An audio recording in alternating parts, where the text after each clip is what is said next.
Nagbigay ng update ang mga coaches ng Association of Boxing Alliance in the Philippines o ABAP patungkol sa kondisyon ng mga national boxers na magdedetermina ng kanilang tagumpay sa mga kompetisyong sasalihan nila ngayong taon. Para sa detalye, narito ang report ni teammate Paulo Salamatin.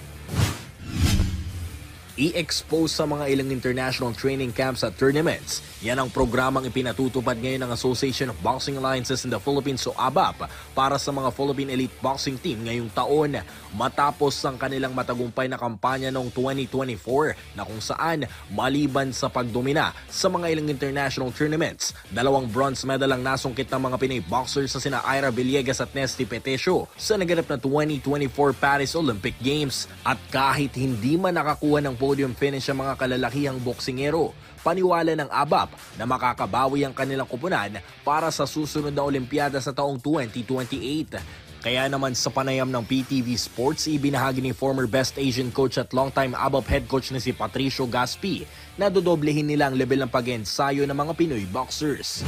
So yun ang pinakamagandang na nakikita namin para madaling makadagdag sa kanilang mga exposure, experience. Dahil kung sa tournament lang tayo aasa, minsan isang laban lang tapos na o dalawa. Natalisa, abot ka sa final. Maganda-ganda ang makukuha mong experience. Pero yung mga isahang laro lang, so medyo kukunti ang makukuha mong kaalaman. So mas maganda na ito na mga training camp. At least araw-araw talagang kadalasan sparring naman yan, partner play. So, nagkakakapaan.